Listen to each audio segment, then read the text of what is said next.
Guys, welcome to Choke Points. And in this video, we are going to talk about one article that was published by Secretary of State Marco Rubio on Substack. Now, what that article is about, the article is all about President Trump's idea of kicking South Africa out of G20. Okay. So, and in that article, there are lots of things are said, and it's a very long article. So I'm not gonna read the article word by word for you, okay? But let me share it like right here, and you can actually see this article right here. So this is a long article. America welcomes a new G20. So this whole article is written by author U.S. Secretary of State Marco Rubio. Okay. Now this is the article that we are going to discuss today, and we are going to talk see how much of that is really true and how much of it is filled with crap. Okay, crap that is straight up political stunt and trying to build pressure on a once again a weaker country rather than trying to help them in doing better or whatnot, right? So it's going to be pretty interesting. I have gone through the whole entire article, and I can assure you that uh, it tells me that what exactly is wrong with America's diplomacy. Okay, so let's get started because this is going to be sort of kind of a 30-minute long video at least. Okay, so what I'm going to do is that I'm going to go over paragraph after paragraph, and then we're gonna read through it, and then we're gonna discuss the rebuttals of all that. Okay, and that's how we're gonna do it. All right, so let's get started. Let me share my screen, and then we talk. Okay, now first thing first, the article starts with this. Article starts with saying that next year the United States will host the world's 20 largest economies for the first time since 2009. Coinciding with America's 250th anniversary, the 2026 G20 will be a chance to recognize the value of innovation, entrepreneurship, and the perseverance that made America great and which provide a roadmap to prosperity for the entire world. We will showcase these values and more when we host G20 Leadership Summit in December 2026 in one of America's greatest cities, Miami, Florida. Okay, so now first of all, let's talk about what is now. This seemingly seems like there's nothing wrong with it, but let's talk about it. Okay, so first thing first is the G20 is not the 20 largest economies. Okay, G20 is not 20 largest economies. G20 South Africa, for example, is not a 20 largest economy. There are lots of other countries in African continent itself that their economy is bigger than South Africa's economy, and there are a few other countries that are not part of G20, even though their economies are bigger. All about G20 is all about what? It's about the representation. Okay. So when you say that the top 20 economies, then no, you cannot just say that because G7 was this way. For it, because G7 was this way does not mean G20 was this way too. Okay. So when that's one thing. The second thing is that uh so when you says that we are going to host G20 largest economies for the first time since 2009 and this and that, it does not actually give you the ownership of it. Okay, yes, you are just the host and that's about it. You're organizing a groups to facilitate a dialogue between the uh, member nations. Okay, it's not about that how if somebody listened to me or not, if I agree with somebody or not, if somebody disagrees with me on all those things. No, it's not about any of that. It's simply about all the members they gather, and then there is a dialogue, and then joint declaration is signed if everyone agrees to it. If you don't agree, then joint declaration is not signed and G20 is considered not successful. Okay, so that's that. You have to understand this. So President Trump, when he skipped the South Africa's uh, G20, He had the chance, he had the opportunity to visit over there and not sign the declaration. If he would have not signed the declaration, that would have been much more effective, because that would have actually failed the G20 altogether. Why? Because all of the member nations did not agree, but he didn't go there. And that is a failure on America's part as far as diplomacy is concerned. Okay. So now another thing is that this whole paragraph that is written here, that the paragraph basically is like they're blending the nationalism and misinformation.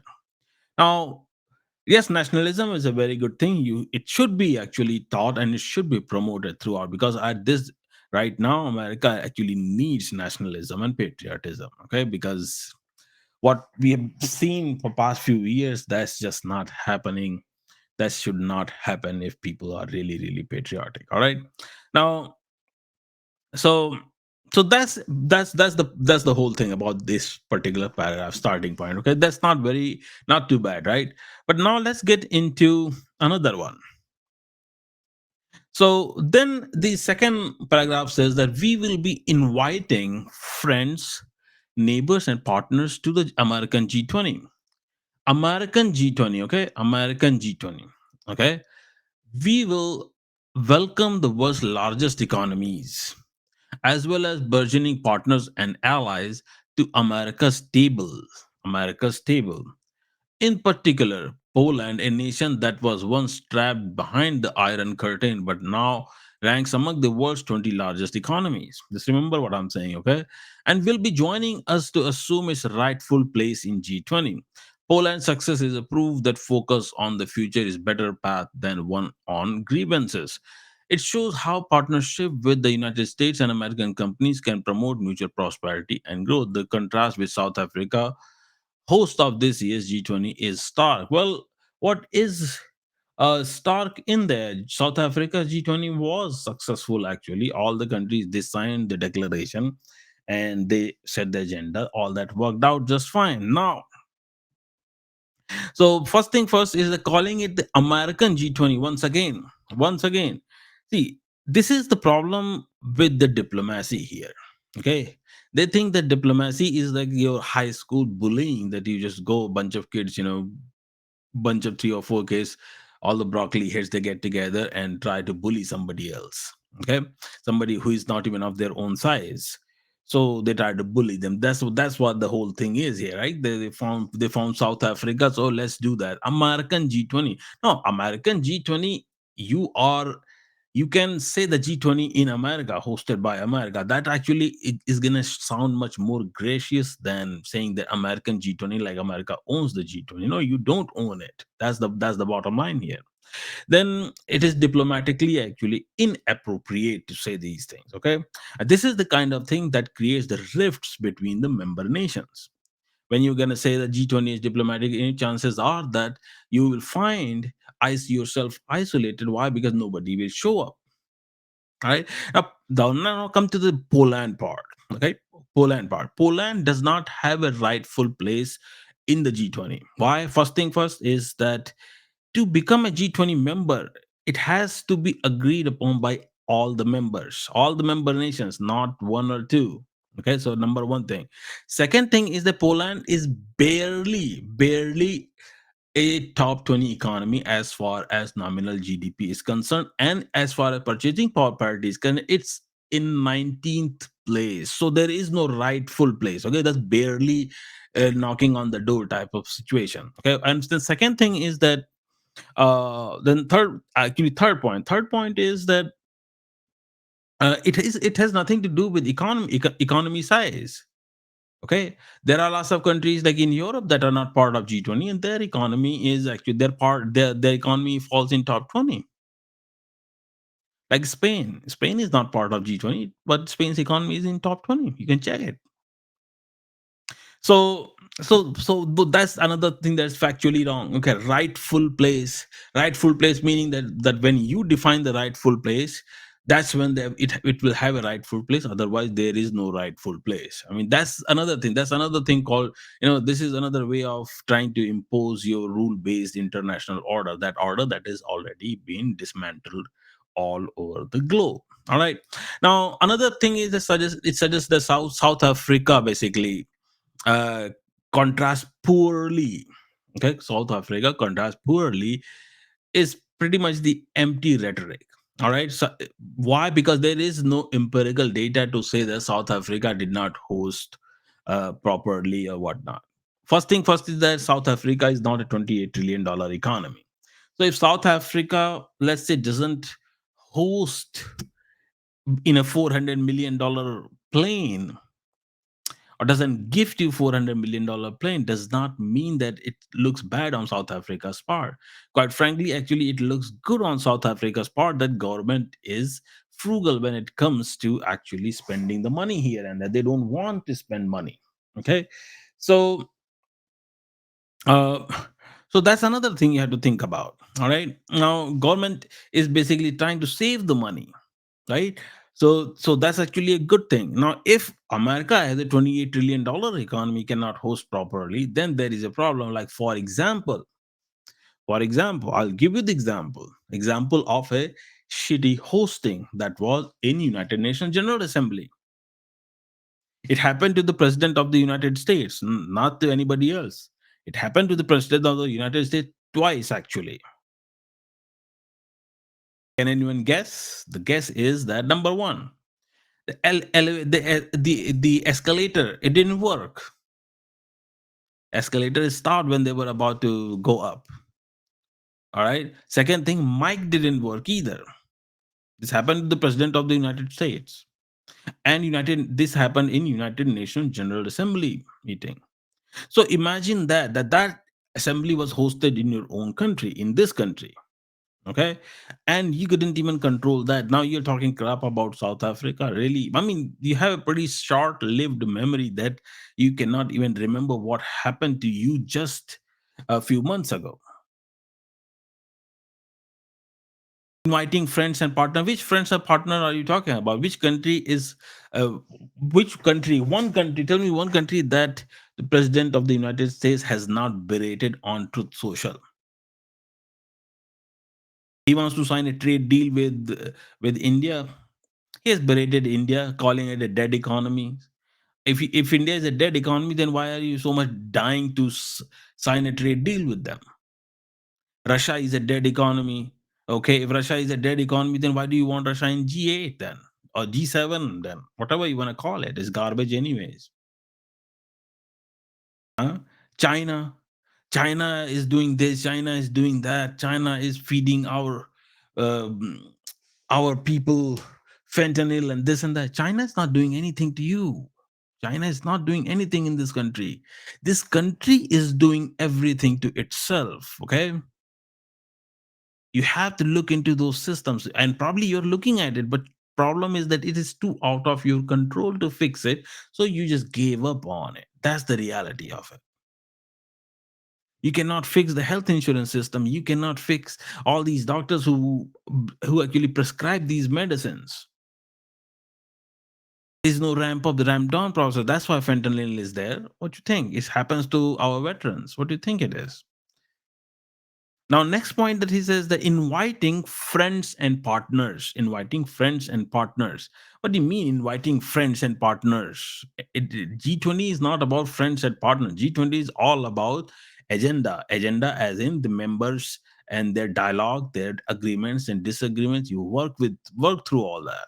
Okay, it's not just about inviting friends, partners, and allies so that you can go and play big shot over there, so that everybody agrees to you. It's not about agreement. G20 is not about agreement. When there is a disagreement, you don't sign the declaration. That's it. And it just fails. That's why in 2023, when India added African Union in G20, other than European Union and your Middle Eastern, your I think Gulf Union that is. So African Union is, I think African Union is the only union that is there. And but everyone signed that declaration. China and India has differences, but even China signed that declaration. All right. So that's how you work through those things. And not everyone was friendly over there. President Xi Jinping was not there, but President Xi Jinping joined online, and they and China signed it. So you don't invite friends and partners, okay? South Africa, I mean, Ramaphosa was here, right? President Ramaphosa was in White House, right?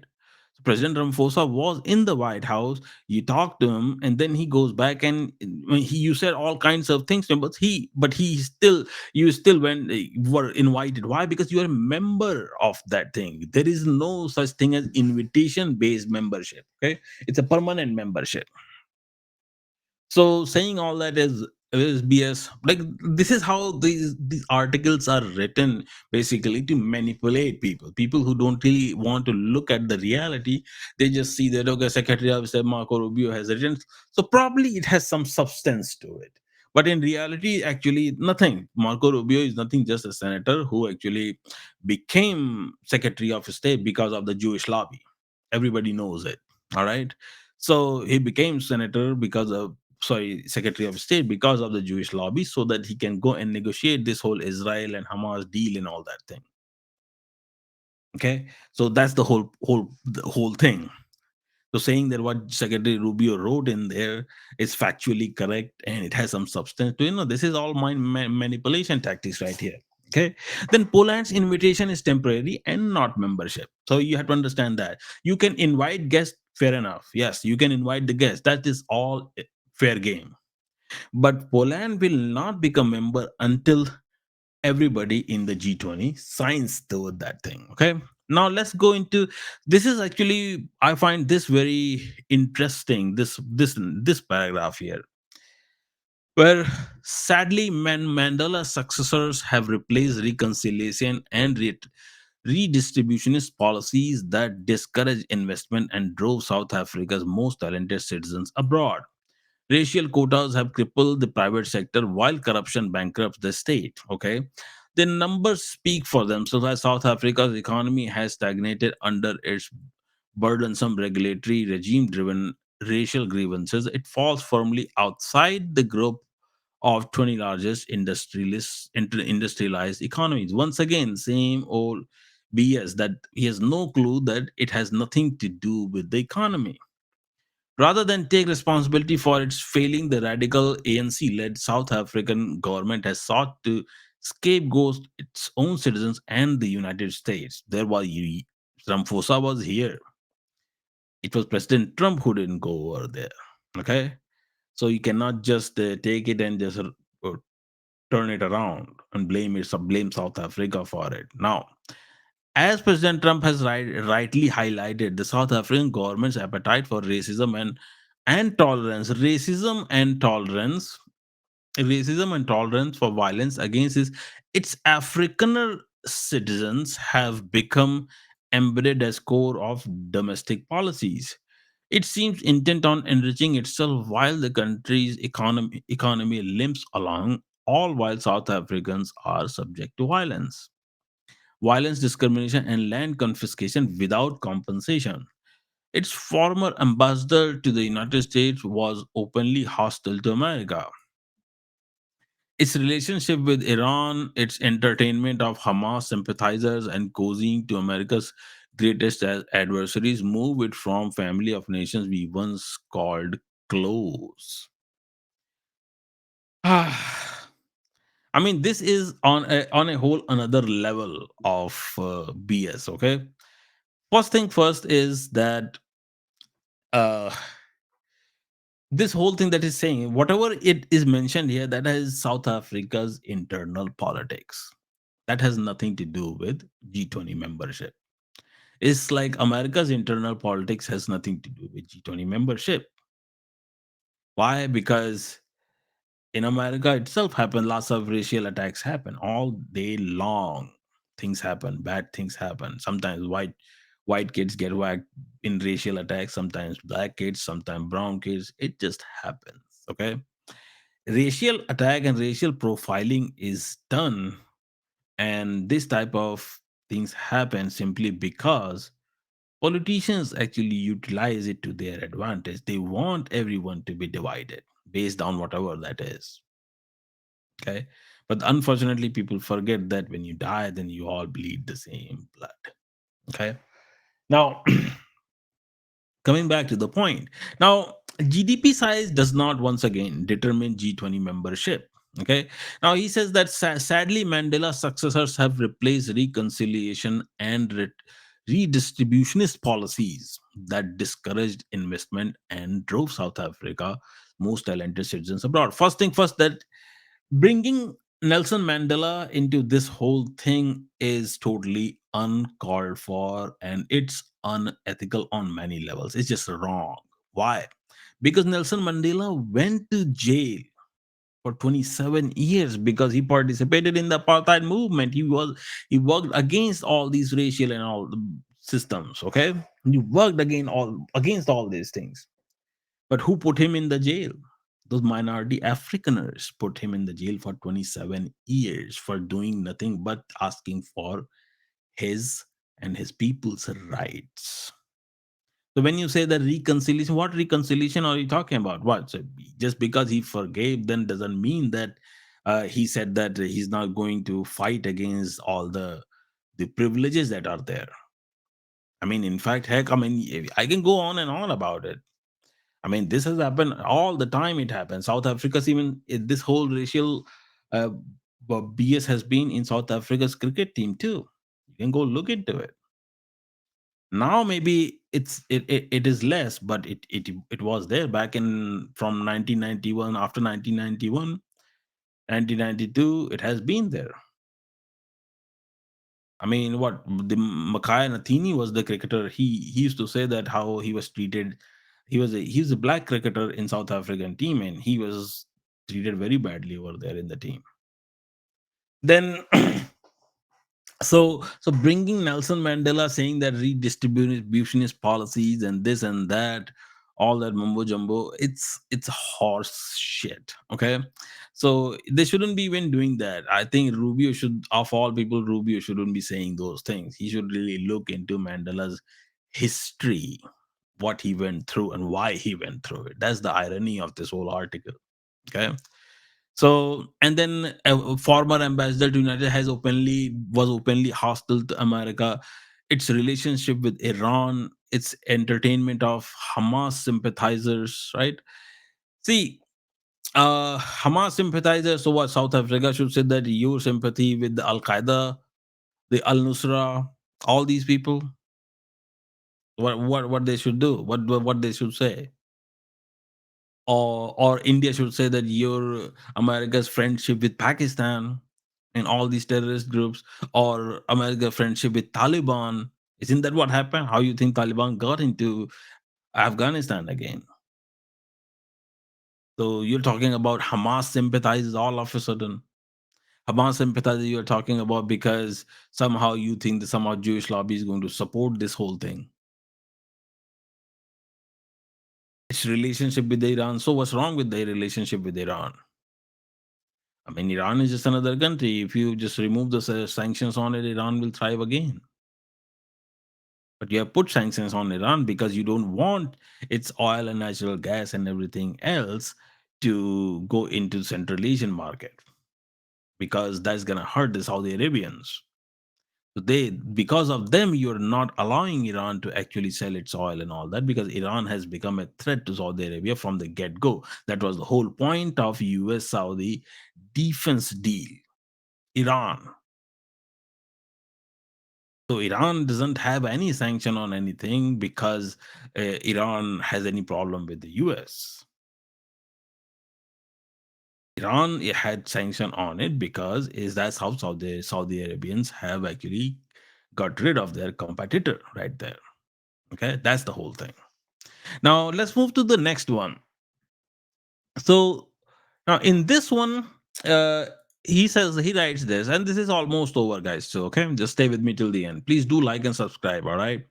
The politics of grievances carried over to South Africa's presidency of the G20 this month, which was an exercise despite division and radical agendas that have nothing to do with economic growth. What do you mean, radical agenda? I mean, everyone agreed to it, everyone signed on it. What the hell are you talking about? South Africa focused on climate change. What is radical about climate change? Diversity. What is wrong about the diversity? And inclusion. So, an aid dependency as central tenets of its working groups was the problem. It routinely ignored US objections to consensus communiques and statements. What objections you're talking about? It blocked the US and other countries' inputs into negotiations. No, South Africa never blocked anything. You just did not go there. Why? Because you didn't want to be humiliated among other leaders over there. That's what it is. So you just tried to create some sort of problem and then hide your face. Because when you go in front of other leaders, they ask you, "Hey, why did you put tariff on us?" Because they ask all these hard hitting questions in the bilateral meetings, right? On the sidelines when you do all those bilateral meetings. So these hard hitting questions are asked, and clearly, I'm pretty sure our president is not in position to answer those questions. He can only argue with people in the White House. All right. It actively ignored our reasonable faith efforts to negotiate. What efforts? And regardless, it simply ignored the South Africa's choice. It doxed US officials working on these negotiations. None of it happened. It fundamentally tarnished the G20's reputation. None of that happened once again. And South Africa was here in the United States. What did you do? Zelensky was here. What did you do? I mean, regardless of all that, or what? It's all on record, right? You just cannot go and say that. Um,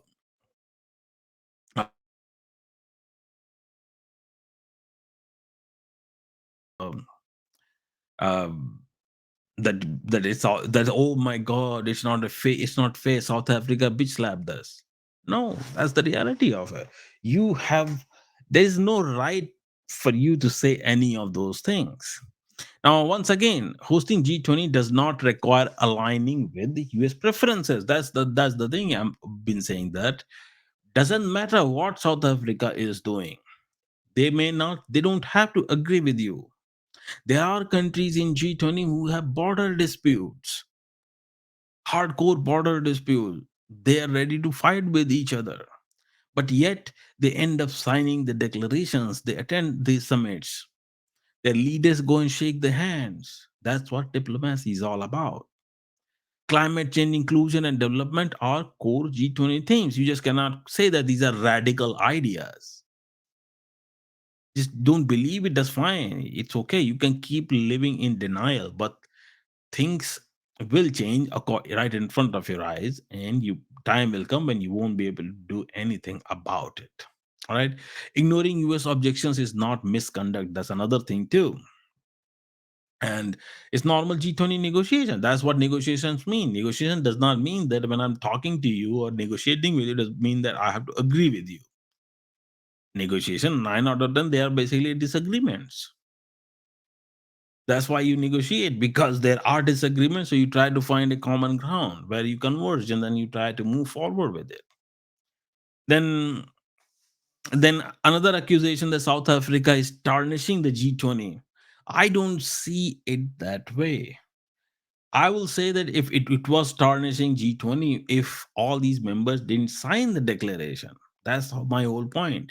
All the countries were there. Russia was not there because of ICC warrant. China was not there because President Xi Jinping had some other internal things. But he still sent this foreign secretary and all that. Their representatives were there, and they all agreed. They all signed. So how the reputation was tarnished, I don't understand. So none of this is actually true. So now the final thing is this, okay? Final is paragraph is this. For these reasons, President Trump and the United States will not be extending an invitation to the South African government to participate in the G20 during our presidency. There is a place for good faith disagreement, but not dishonesty or sabotage. Look who is talking. The United States supports the people of South Africa. No, you don't support people of South Africa, because if you did, then you wouldn't be writing all this BS. But not its radical ANC-led government. and will not tolerate its continued behavior. No one cares. When South Africa decides it has made the tough decision needed to fix its broken system and is ready to rejoin the family of prosperous and free nations. And I think that these prosperous and free nations are the ones that actually call African countries third world countries, right? The United States will have a seat for it at our table. Until then, America will be forging ahead with a new G20. Now, once again, let me clear this thing very nicely that you just cannot go and say a full member that you are not inviting them. You just don't have that right, the authority. South Africa is welcome in G20, and South Africa will show can show up uninvited too. It's a full member. You just cannot go and say that, oh, you're not coming or something. Okay, that's number one thing. So you cannot just unilaterally decide that, oh, who rejoins, who doesn't join, who gets kicked out. No, and with the new G20, there is no new G20. You don't decide that. You will learn the hard way. Okay. And uh, America's stable. This is not John Wick movie that you're gonna go say that you are the high table. All right.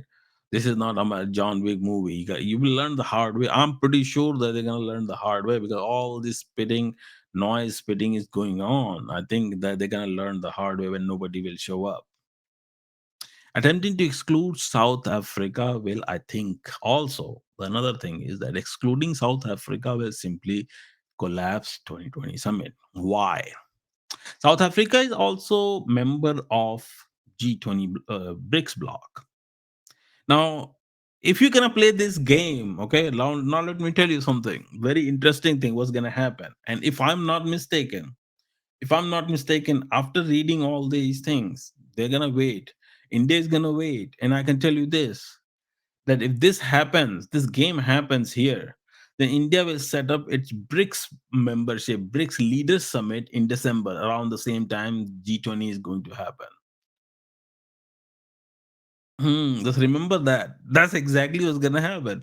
All right, you don't know PM Modi. That guy is very sharp. He's gonna set up the BRICS Leader Summit in December 2026. At the same time, G20 is gonna. Nobody will show up in G20. They all will show up in BRICS, and they're gonna. And India is going to invite all the other countries too as a guest. Guess what? They will send there some third-rate officers or something into G20, and G20 will be a dud right away. So yeah, so don't get all on the high horses and start creating a atmosphere that will create a that will set you up for failure. You shouldn't be doing that. I mean, as a Secretary of State, you should be too smart about it.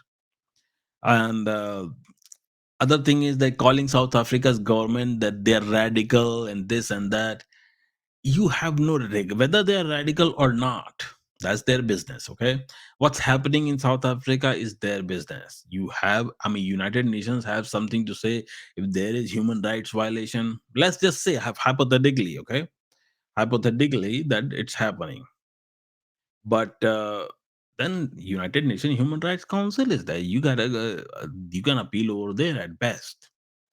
But just unnecessarily just going and typing all this. And the reason why I am not very happy about this thing is because first thing is the article is baseless. It has no factual backing. All right. Second thing is that it uses Nelson Mandela talking about reconciliation and this that what Nelson Mandela represented the whole entire everybody who faced the problems in South Africa. I mean, yeah, he was the president and all that. Just because Nelson Mandela agrees to reconciliation, he never did actually. He himself said that he does not agree to it. I mean, he simply says that we do not seek retribution. His words were that we do not seek retribution, but neither do we accept the preservation of privilege in a democratic society. Okay, that's what he said. I will repeat it again. We do not seek retribution, but neither do we accept the preservation of privilege in a democratic society. That's what he said. A long path, long walk to freedom. All right. 27 years. 27 years he spent because of some white minority government, put him in jail. It was dominated by some African political class. It happened in our time. I saw him coming out of jail after 27 years, actually. And cricket field is there. Cricket international game in South Africa. That's what they did over there. So uh, so all these things that are being said, my that's my only thing with this whole thing is that I'm not happy about it is because when you create a foreign policy of bullying from the get-go, that yeah, let's take the stance of what? Stance of a bully. This is a bullying stance. That's all it is. It has no, there is nothing welcoming in this whole article. I mean, if you read it yourself and you tell me that if there is anything welcoming about it. When you welcome, then people show up, okay, and then they will do trade deals with you as well. But when you start to create this whole bullying stance with all these things, that new G20, like you have the right to do any new G20. You had one thing you had to do properly was United Nations General Assembly. Your own president was not respected over there. So I mean, the man took 15 in United UNGA, United Nations General Assembly. You're allowed to speak only for 15 minutes. Teleprompter didn't work, so he took 45 minutes, rambling same old BS before the campaign, after the campaign, and then later on.